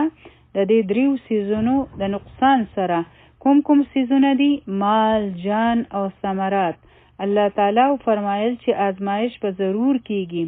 یو بنده د سینه شي ویلې چې زما به آزمایش نه وي. د هر انسان آزمایش دومره ډیر امفسایز شو، د دوو تاکیدونو سره خبره وشوه، یعنی لازمن به وي داسې. الله تعالی د دې خبرې فیصله کړې ده چې هغه به په تاسو باندې امتحان راولي، ازمایش به راځي. ازمایش ولې کېږي؟ په دنیا کې هم د ازمایش امتحانونه وي. د امتحان مقصد څه وي؟ چې پته ولګي چې څوک څومره په اوبو کې دی، چې څوک څومره قابل دی، چا له څومره سورځي، چا څومره ښه مطالعه یعنی سټډي کړې ده، او څوک بالکل هسې ناستي او په هیڅ نه دی پوهه. د دې لپاره امتحان وي که نه؟ دغه شان الله تعالی هم د بنده امتحان اخلي. سورة العنکبوت شروع کیږي د دې سره چې الف لام میم احسب الناس ان يتركوا ان يقولوا آمنا. ولی د خلکو دا خیال دی چې دوی به هسې دغه شان پرېښودی شي چې هغوی دا خبره وکړي چې مونږ ایمان راوړو، وهم لا یفتنون، او مونږ به دوی نه ازمایو، هغوی به نشي ازمایلی. خلک به وایي چې مونږ ایمان راوړو، مونږ مسلمانان یو، د اسلام خانه به ډکه کړي چې زما مذهب اسلام دی، نو له دې سره به هر څه ټیک شي. یعنی د هغوی د خولې خبره به هسې ومنلی شي. د خولې خبرې خو ډېرې اسانې وي، صرف مونږ ته ووایئ چې تقریر وکړئ، نو بیا مونږ څنګه ځمکې او اسمانونه یو ځای کوو. کو زما جان هم لاړ شي نو څه خبره نه ده. مونږ د اسلام دپاره په سر باندې کفن تړلی شو. تقریرونه خو لږ واورئ. تاسو چېرته داسې نعتونه اورېدلي دي په عشق رسول باندې؟ داسې نعتونه جوړ شوي دي، داسې ښکاري چې د دې نه زیات څوک کېدی نه شي د رسول الله صلی الله علیه وسلم په محبت کې. او د هغې نه پس بیا سوي لکه مونږ چې په تیر ځل باندې خبرې کړې وې چې په خالي د خولې په خبرو او دعوو باندې کار نه کېږي، او نه په زبردسته شاعرۍ باندې. ډایلاګز خو هر څوک ښه ویلی شي. تاسو ماته وایئ که تاسو ته څوک د محبت ډېر ښه ډایلاګز وایي او د هغې نه پس ستاسو پروا نه کوي، نو په داسې ډایلاګز باندې به تاسو څه وکړئ؟ او دغه شان چې څوک وایي چې مونږ ایمان والا یو، مونږ داسې یو، مونږ به د الله په خاطر داسې وکړو، مونږ به خپل ځان قربان کړو، د الله د یو حکم انتظار دی مونږ ته. بیا ګورئ چې زه څه کوم. کو چېرې زه د نبي کریم صلی الله علیه وسلم په وخت کې وې نو ما به ډېر څه کړي وو. زه به ګورئ چې کوم ځای ته رسېدلی وم، په سابقون والاولون کې به زه شامله شوي وم. نو الله تعالی فرمایي چې ولی زه به امتحان نه اخلم، صرف ستاسو خبرې به زه منم؟ نه. ولی خلکو داسې ګمان کړی دی ولقد فتنا الذین من قبلهم، مونږ خو هغوی هم ازمایلی وو چې څوک د دوی نه مخکې راغلی وو. فليعلمن الله الذين صدقوا وليعلمن الكاذبين، چې الله تعالی دا خبره معلومه کړي چې رښتینی څوک دی او دروغجن څوک دی. ځکه چې دعوې کول خو ډېر آسان وي چې زه به دا وکړم هغه به وکړم، نو دا خبره ثابته کړئ که نه. که واقعي د رسول الله صلی الله علیه وسلم عاشقان یې نو ثابته کړئ دا خبره، او واقعي د دین په باره کې که څه کولی شئ نو ثابته کړئ دا خبره. د ثبوت نه بغیر څه دي؟ نو صرف په خبرو باندې به الله تعالی ستاسو یقین نه کوي، بلکې هغه به تاسو آزمایي بشیئن د څیزونو سره. نو هغه دا ټول څیزونه هم کېدی شي او په دې کې یو هم کېدی شي. او دلته لفظ من الخوف راغلی دی، نو د لږ یری سره او یا د ځینې یری سره، او یا په بعضې څیزونو کې اولنی څیز څه دی؟ خوف یعنی یره. دا یره چې وي که نه، د یری نه همیشه پناه غوښتل پکار دی چې یا الله مونږ د یری نه په امن کې وساته، یا الله چېرته هم په مونږ باندې یره رامولې. چې کله د بنده په زړه کې یره وي که نه، نو که ډېر هم نعمتونه وي ستاسو سره کور دی څیزونه دي، دا یره چې کله په ذهن باندې وي که نه، نو دا انسان پاگل کړي چې اوس به څه وشي، اوس به څوک راشي او مونږ به ونیسي. دا انسان سایکو کوي، یعنی ذهني مریض جوړ شي هغه کس. تاسو ګورئ په دنیا کې په بعضې ځایونو کې دومره یره وي په بنده، دومره ډېره یره وي. تاسو چین ته وګورئ چې هلته د مسلمانانو سره څه کېږي. هغوی وایي چې موږ د دوی خیالات صحیح کوو. هغوی چې په کومه طریقه باندې د مسلمانانو خیالات صحیح کوي که نه، او هغوی چې څومره د یری خبرې لیکلي دي، که هغه څوک وایي نو بیا بنده له خوب نه ورځي. دومره د ظلم خبرې دي. او دا ریپورټ ته دې میډیا ورکوي. دا اصلي خبرونه دي، د واتس اپ ویډیوز نه دي. د یری نفسیات د انسان لپاره ډیر مشکل وي او نن اکثر خلک داسې په یره کې دي چې چرته زمونږ د خاندانونو سره سونه شي نو د یری سره هم آزمایش راځي. د نبی کریم صلی الله علیه وسلم په ژوند کې د صحابه کرام رضی الله عنهم په ژوند کې ډیر زیات د یری وخت راغلی وو. په سوره احزاب کې دی د جنگ احزاب په وخت کې د ټول عربو نه خلک راوته وو او 12,000 لښکرې په مسلمانانو پسې راوسته وو. او په گاوند کې چې کوم يهوديان وو بنو قریظه والا نو هغوی هم غداری کړی و. 3 طرف ته فوجونه راغلی وو. صرف یو طرف ته مسلمانانو خندق یعنی د مورچې په شان اوږد خندق تنلی وو. دغه یو طرف ته لږ شان مسلمانان د هغوی نه بچ کېدی شو. وړوکې شان د مدینې بستي وه کلی وو. هغه کو تاسو په دې صورت کې وګورئ چې د هغه وخت څنګه حالات وو. د یری دا حال وو لکه چې کلیجې حلق ته راغلی وې. دومره یره وه او مسلمانان داسې وړقولی شو. دا ډېر سخت وخت و د امتحان. هغه وخت منافقین وی چې د الله خو ټولې وعدې دروغجنې وي، هر څه دروغ وو. مونږ ته خو پته ولګېده چې کله آزمایش راشي نو بو او پای جدا جدا شي. پته ولګي د تور او سپین، پته ولګي چې په چا کې څومره ایمان دی. ځکه الله تعالی د یری سره هم د بنده آزمایش کوي، کله زیاته یروي او کله کمه.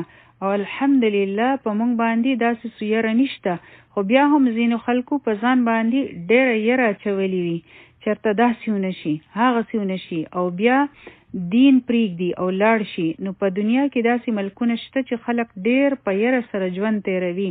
هغوی ته پته نه وي چې سبا به زموږ سره څه کېږي. څو قانونونه دوی جوړوي او دا هر څو انتها ته کله رسي.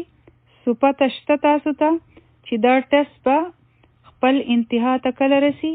د حدیثونو نه مونږ ته پته لګي چې کله دجال راشي بیا به حالت ډیر خراب شي، ډیر هر څه به وي. نو هغه آزمایش خو د ټولو نه غټ دی او د دې نه انبیا علیه السلام خپل امتونه یرولی دي چې فتنه دجال به راځي نو الله به ګوري چې په چا کې څومره ایمان دی. دا ټول ټسټ دی د ایمان، بل د هیڅ خبرې نه دی، د فیل کېدو او پاس کېدو نه دی. مونږ خو د امتحانونو نه تختو، خو الله تعالی فرمایل چې امتحان خو به کېږي. الله تعالی ته خو پته ده، لیکن هغه ثابتول غواړي چې څوک جنت ته تللی شي. ولی مونږ ته مسلمانی اسانه ښکارېده چې مسلمانان شوی نو آزمایش به راځي. ولی دا کلمه ویل آسان دي. مونږ خو دا سوچ کړی وو چې زه په خوله باندې به ووایو او فارغه به شو. والجوع او د لوږې سره، یعنی کله د بندنه نوکري لاړه شي، کله فقر او فاقه راشي، کله قات راشي، د سیزونو کمی راشي، بنده سیزونه نشي اخسته. ځکه نبی کریم صلی الله علیه وسلم دعاګانې کړي دي. د فقر او فاقې نه هم د الله تعالی پناه غوښتې ده. یعنی چې کله دا سیوا شي نو بیا خلک خپلې ښځې خرڅوي، خپل کورونه خرڅ کړي د پیسو دپاره، بچي خرڅ کړي. استغفر الله ربي. یعنی چې کله د بنده نوکري نه وي نو دا هم یو آزمایش وي. په کور کې فاقې پیدا شي، ګروسریز نه وي. انسان وایي چې دا څومره غټ امتحان دی. دا امتحان ځکه وي چې الله تعالی وګوري چې تو څه کوې، د الله نه مایوسه شي یا داسې طریقې جوړې کړي چې بیا بنده الله تعالی پرېږدي او د نورو خلکو نه مدد غواړي یا د الله نه ګیلې او شکوې شروع کړي. نو مختلفې طریقې وي د هر چا. الله تعالی موږ ته په قرآن پاک کې فرمایل موږ له په خپله سوچ پکار دی چې دا زو په امتحان کې یم او که چاته پته نه وي چې امتحان دی نو بیا به څه وي چې کله موږ ډرایوینګ ټیسټ ورکوو او ایگزامینر را سره وي نو موږ څومره محتاط یو، ټول رولز یعنی قاعدې فالو کوو. لیکن چې کله یوازې ډرایوینګ کوو نو بیا زموږ څه حال وي. بیا موږ سپیډینګ هم کوو، خبرې هم کوو، فوکس مې بالکل نه وي ځکه چې څوک کتو والا نه وي. او زموږ د ژوند ایگزامینر خو الله تعالی دی، هغه زموږ امتحان اخلي. نو اوس موږ له څومره احتیاط پکار دی او الله تعالی ټول ژوند د امتحان لپاره جوړ کړی دی. الله تعالی موږ له ولې دا ژوند را کړی دی؟ څه مقصد دی د دې ژوند؟ لیبلوکم ایکم احسن عملا، چې الله تعالی وګوري چې په تاسو کې څوک دی نیک عمل کول والا. نو الله تعالی ژوند او مرګ د ازمایش لپاره جوړ کړی دی. زمونږ خو ټول ژوند امتحان دی. ستاسو جسم، ستاسو وخت، ستاسو ژوند، ستاسو پیسه، دا ټول یو امتحان دی. لیکن کله غټ امتحانونه شروع شي چې په هغې کې داسې څیزونه راشي چې هغه ډیر مشکل وي، بیا د هغې نه ګران امتحانونه شروع شي، بیا چې یو ختم شي نو بل شروع شي. نو په یو عام امتحان کې خو موږ روان یو، کله د یری سره او د لوږې سره، او کله نقصان راشي په مال کې او په ثمرات کې.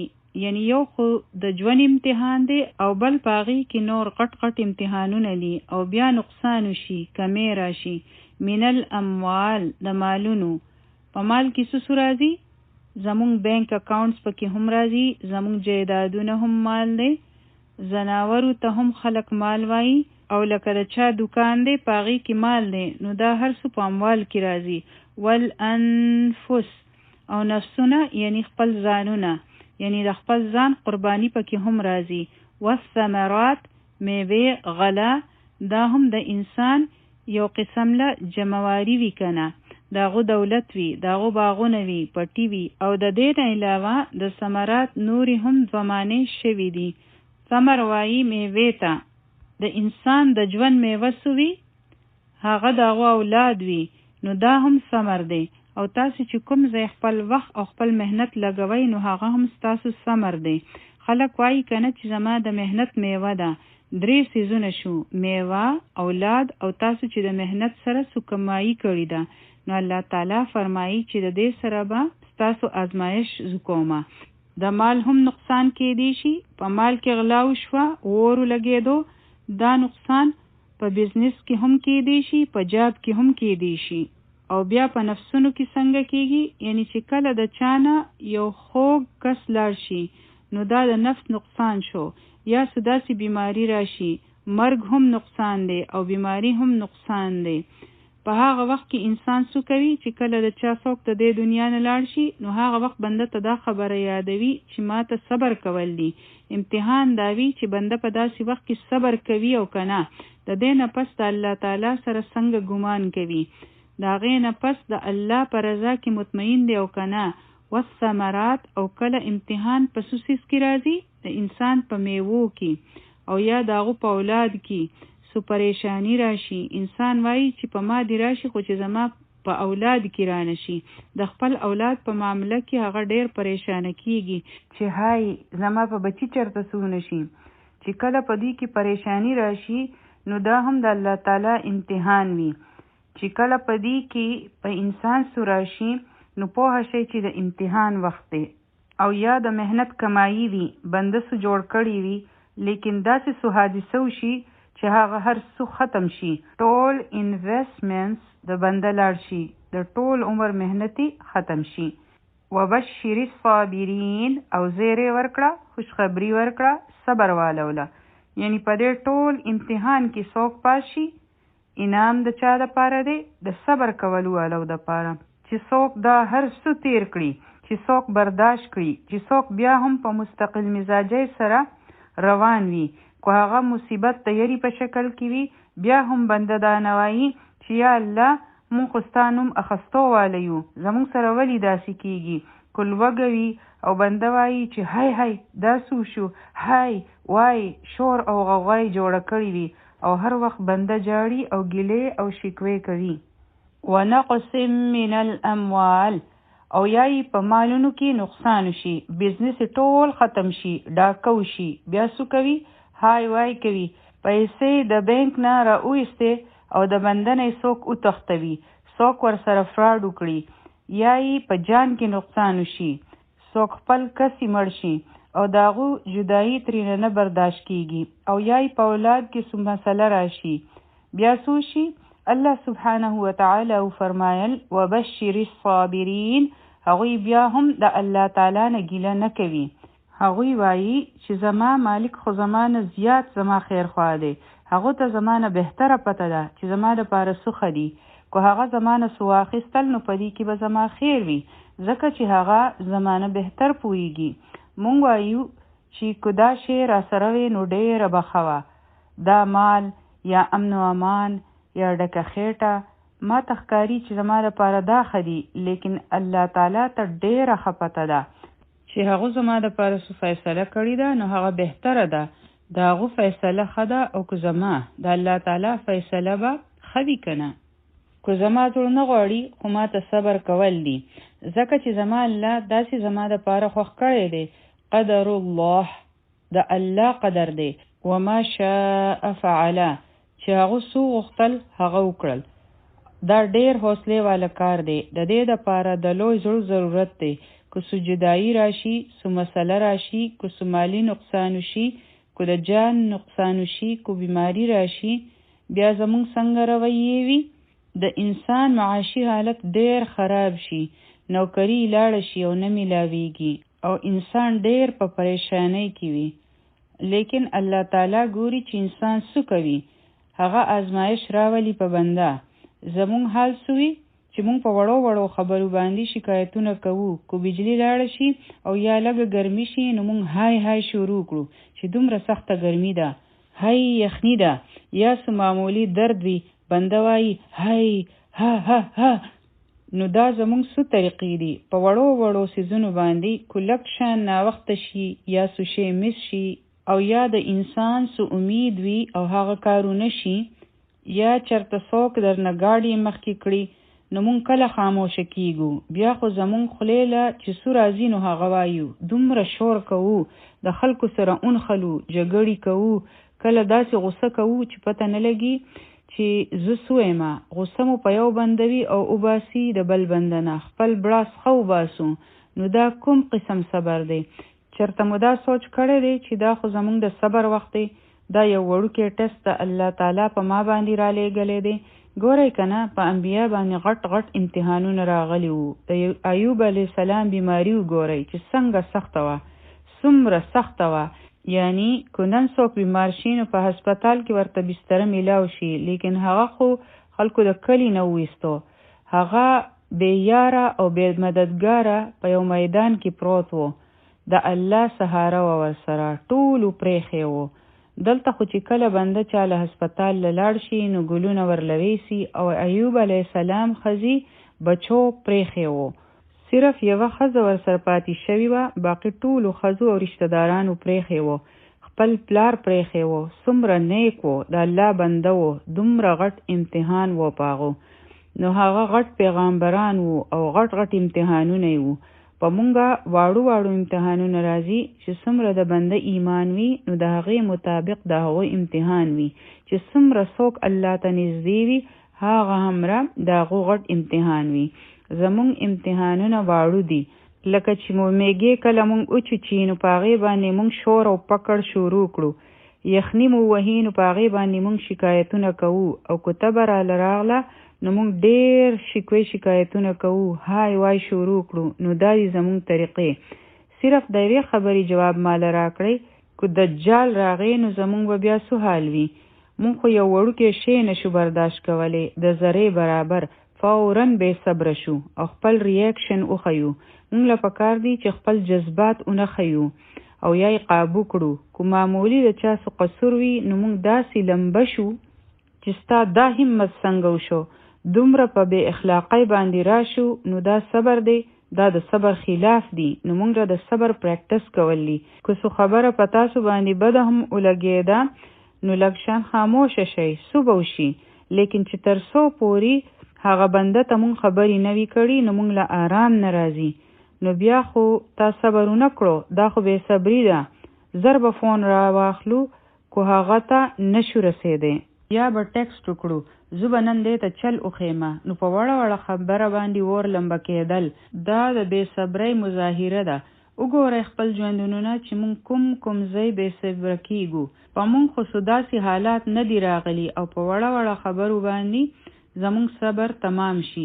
په مونږ کې خو بالکل برداشت نشته، او چې څوک څومره ډېر په نعمتونو کې وي نو هغه همراغه بې صبره دی.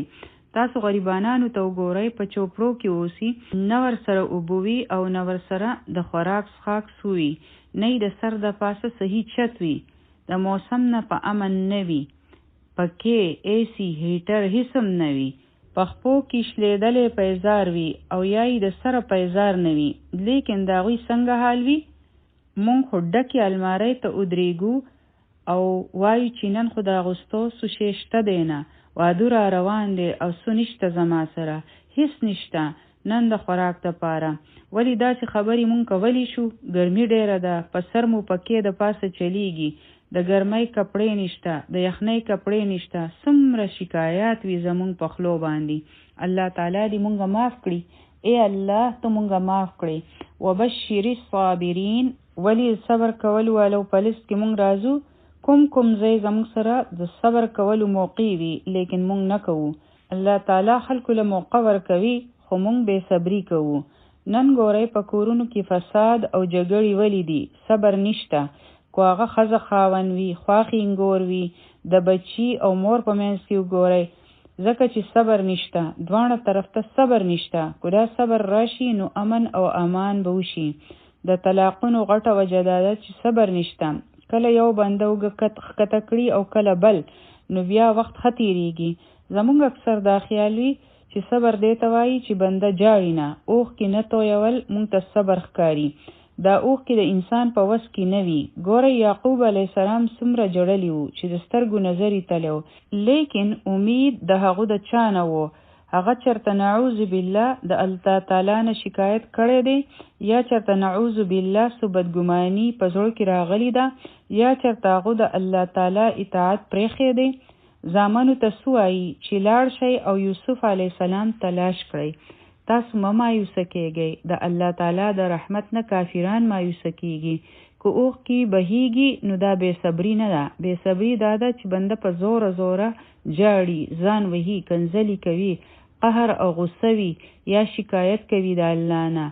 هغه نه وي صحیح، خو په اوښکو تویولو کې هیڅ مسله نشته، لیکن کار هغه کول دي چې الله تعالی فرمایلی دي. که څوک خندا کوي یا په بد نظر ګوري، لیکن په یو خبره باندې بندله جمع کېدل دي، د ګناهونو نه لرې اوسېدل دي، په غمونو باندې صبر کول دي، په پریشانو باندې صبر کول دي. الله تعالی دې مونږ معاف کړي او مونږ ټول دې محفوظ وساتي د طوفانونو، حادثو او زلزلو نه. ګورئ هغه خو کله کله راځي، لیکن زیات زمونږ په ژوند کې وړې مسلې راځي. دې ته وړې مسلې مونږ ویلی شو، او د خدای دپاره دې ته لوی مسلې مه وایئ. الله دې نه ښیي مونږ ته. په مونږ کې خو هیڅ چا هم غټې مسلې نه دي لیدلي چې کله د چا نوکونه ایستې کېږي، چې ښځې ریپ کېږي په ګینګز باندې. کوم ځای چې خلک په ډیټنشن کیمپس کې وي، هغوی هم زموږ په شان مسلمانان دي. د هغوی شپې او ورځې څنګه تېرېږي، د خپل کور والو نه جدا دي. هغوی ته د یو بل پته نه وي چې زما رور یا خور ژوندی ده او که نه، او د پاسه پې لا د ایمان ازمایش وي. هغوی ورته وایي چې ایمان پرېږدئ نو بیا به هله موږ ته ستاسو نه په قلاره شو. داسې برین واشنګ کوي، د هغوی ښځې خرڅوي، د هغوی د بدن نه اعضا لرې کوي. او ګورئ دا ستاسو په دور کې هر څه کېږي، د بل وخت خبره هم نه ده. هغوی ته ټیکې وهي او داسې دوایانې ورله ورکوي، داسې وحشتناک ټورچرز دي چې انسان ورته حیرانېږي. بنده حیران شي چې دا انسانان دي او که نور څه دي. شیطان به د هغوی په لیدو سره وشرمېږي. نن چې انسان کوم کارونه کوي، د هغوی قصور څه دی؟ صرف دا چې هغوی مسلمانان دي. او زه د پخوانۍ زمانې خبره نه کوم، نن د دې صدۍ خبرې دي، او بیا هیڅ څوک آواز ورکول واله نشته د هغوی دپاره. نو په مونږ کې یو کس هم نشي ویلی چې زما مصیبت ډیر لوی دی. داسې مه وایئ، ځکه چې تاسو مصیبتونه نه دي لیدلی، او شکر دی چې څه مصیبت په ایمان نه دی راغلی. شکر الحمدلله، ځکه چې د ایمان آزمایش ډیر ګران وي. دا زمونږ چې وړې مسلې دي که نه، نو الله تعالی څه فرمایلی دي چې امتحان خو به راځي. د صبر والو دپاره بشارتونه دي، خوشخبری دي. نو چې څوک په وړو څیزونو باندې صبر ونه کړي، نو هغه به په غټ څیز باندې څنګه صبر وکړي؟ د چا په کور کې چې بجلی لاړه شي او هغه شور جوړ کړي، چې کله د هغو ګرمي وشي او هغه شور جوړ کړي، چې چاته یخې اوبه میلاو نشي او هغه شور شروع کړي، چې د چا ګاډی سټارټ نشي او هغه شور شروع کړي، نو هغه به بیا په لوی امتحانونو کې څه کوي؟ چې کله دجال راشي نو هغه به څه کوي؟ هغه به د ټولو نه مخکې خپل ایمان پرېږدي. نو الله تعالی صبر والا خلق ګوري. هغه به خلق چڼکوي چې صبر والا څوک دي چې کله د پوره کلاس امتحان وي او بیا چې کله د امتحان ریزلټ راشي او هغوی له مبارکي ورکوي. د چا چې دومره نمبرې راغلی دي نو هغوی دی پاس. دلته پاس څوک دي؟ بشیر الصابرین، مبارک دي شي د صبر کولو والو. اے نبی تو هغوی له خوشخبری ورکړه. او مصیبتونه صرف د نن ورځو نه دي، دا په هر دور کې راځي. خلق بیا هم په خپلو ایمانونو باندې ثابت قدم پاتې شوی دی او چې څوک تلل نو هغوی تلی دي په خپل دین. او صبر والا څوک دي؟ الذین اذا اصابتهم مصیبت، هغه خلق چې ورسی هغوی ته مصیبت. او د اصابت ما د تسمانه خیلی و هغه داوا چې کله په صحیح ځای باندې نښه ولګي نو هغې ته وایي، یعنی دا مصیبت را روان وو، داسې نه وه چې تلو. مونږ وایو چې کوما په هغه وخت کې داسې کړی وی که نه نو داسې به نه و شوي. په اصل کې فلانی زما سره داسې وکړه، که هغه را سره داسې نه وی کړی نو بیا به زه بچ شوي وم. نه، چې څه مصیبت راتلو نو راتلو به. داسې نه وه چې ټارګټ بل کس و او تا ته میلاو شوه، نه داسې نه وه. څه بیماري وه، لګېدل هغه ته پکار وه، پکار ده چې هغه ته لګېدلی وي، د هغه عمر هم داسې و نو ما ته ولې ولګېده. د فلانې مصیبت پکار ده چې په هغه راغلی وي، په ما باندې څنګه راغی؟ نه، د مصیبت روټ څه دی؟ صاد واو با. د تیر په صحیح ځای لګېدل، پریسایز شوټینګ. مصیبت براتلو نو اول خو پکار ده چې بنده په دې خبره پوه شي چې د الله تعالی د طرف نه په ما باندې کوم امتحان راغی نو دا زما د پاره وو، د دې نه زه نشم بچ کېدی. که زما مور او پلار دا فیصله نه وی کړې نو داسې نشوه کېدی. که ما واړو هلته بوتلې وي نو بیا هغوی د فلانۍ بیمارۍ نه بچ کېدی شو. که ما په فلانی وخت دا کار کړی وی نو اوس به دا شی نه و شوی. نه، دا کار به هم داسې کېدو.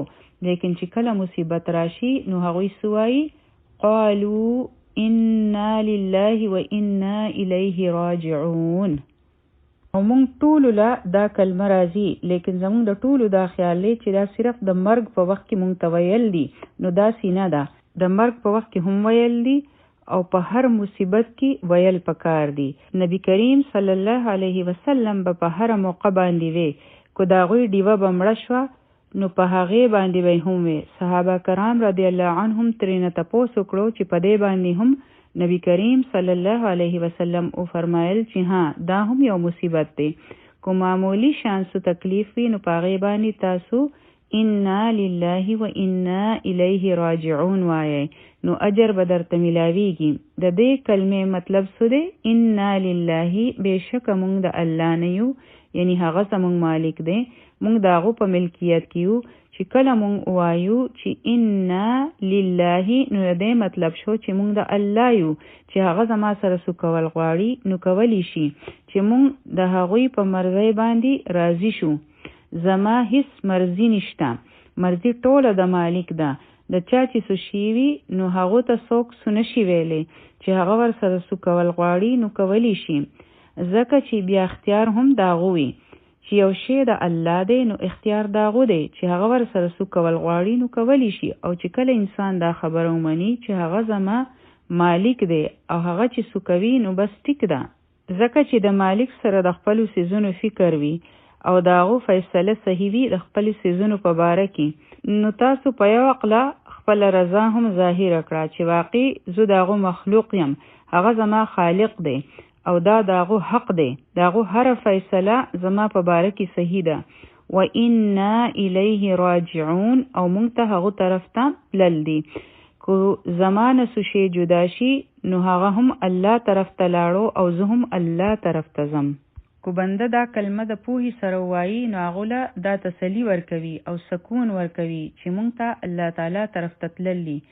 که د چا په مال کې نقصان وشي او هغه دا کلمه وایي نو هغه دا خبره محسوسه کړي چې زما مال څه شی و، الله را کړی و او هغه واخیستو، یعنی دا دنیا هیڅ شی نه دی، دا هر څه عارضي دي او روان دي، د لږې مودې دپاره زما سره دي. او چې د یو بنده په مرګ باندې ویلی شي نو بنده ته د دې خبرې احساس وشي چې هغه خو د لږ وخت لپاره راغلی و او بس لاړو او دا جدایي خو عارضي ده، د لږ وخت لپاره ده. که زه هلته لاړ شم نو هلته به هر شی پرمننٹ وي، مستقل وي په آخرت کې. نو الله تعالی طرف ته واپسی بندله تسلی ورکړي، مکمل آخرت دی. هلته د یو سیس کمی نشته، نقصان نشته، نه غمونه شته، نه جدایی او نه پریشانی، هیڅ مسلې نشته. ټول نقصانونه دلته دی په دنیا کې دي. او نبی کریم صلی الله علیه وسلم فرمایلی دی چې په دنیا کې داسې اوسئ لکه یو مسافر. دغه شان که موږ چېرته خپل ملکونو ته ځو او په لاره باندې څه تکلیف میلاو شي، نو هغه تکلیف موږ نه پریشانه کوي، ځکه چې موږ ته پته وي چې دا خو زموږ مستقل د اوسېدو ځای نه دی، د یو 2-3 ورځو خبره ده، بس ختمه بشي. نو د هغې سره بنده ته پوره تسلي میلاویږي. مسله هغه وخت وي چې کله د بنده دا سوچ وي چې هی دا خو زما مستقل د اوسېدو ځای دی او دلته دا داسې زونه نشته، نو انسان له دا خبره تسلی ورکوي چې که دلته زما نقصان او هم شي نو هیڅ خبره نه ده، ځکه چې زه خو هسې هم روانه یم د دې ځای نه، دا خو مستقله ټیکانه نه ده زما دپاره. که باتروم ښه نه وي نو هیڅ خبره نه ده، 1 غنټه ده زما په فلایټ کې. نو دغه شان چې کله بنده ته د دې خبرې احساس وي چې مونږ لږی مودې له راغلی یو، نو د هغو دپاره بیا هر تکلیف او هر غم آسان وي.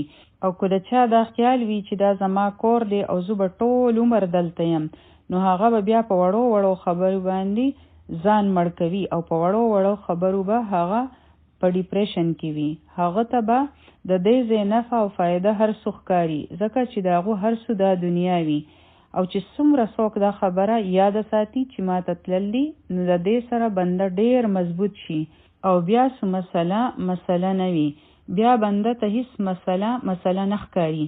چې کله د چا د کرایې کور وي نو هغوی پکې هیڅ نه کوي، هغوی وایي چې مونږ خو تناسې هم روان یو او مونږ به بل کور ته ځو.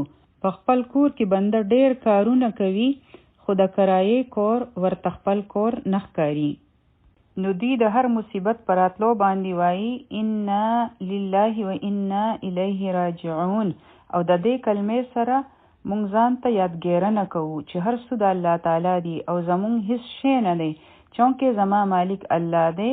نو که زما هر څه دی، که زما رشتې دي، که زما مال دی، که زما گاډي دی، که زما کور دی، دا هر څه خو بیا د الله شو کنه. او که بنده په دې خبره پوه شي نو بیا د هغو ډېرې مسلې حل کیدی شي. چې مونږ کله یو فقیر ووینو نو زمونږ په زړه کې ډېر ترس راشي چې غریب فقیر دی، لیکن که مونږ غور وکړو نو مونږ ټول فقیران یو. زمونږ یو شی هم زمونږ نه دی، زمونږ جسم هم زمونږ نه دی، دا به هم زمونږ نه جدا شي. مونږ د الله یو. دا مونږ چې زما کوو نو زما خو هیڅ شی هم نه دی دلته، هر څه د الله دی. نو دا موقع ده چې مونږ خپله جایزه واخلو او خپله محاسبه وکړو او خپل ځان ته وګورو چې کله په ما څه غم راشي نو هغه وخت زه څه یم. صبر بنده له په اوله کې پکار وي چې څنګه څه پریشاني راشي نو هغه وخت زما د خولې نه څه خبره وځي. یوه ښځه د قبرستان سره ناسته وه، هغې ډېر ژړل.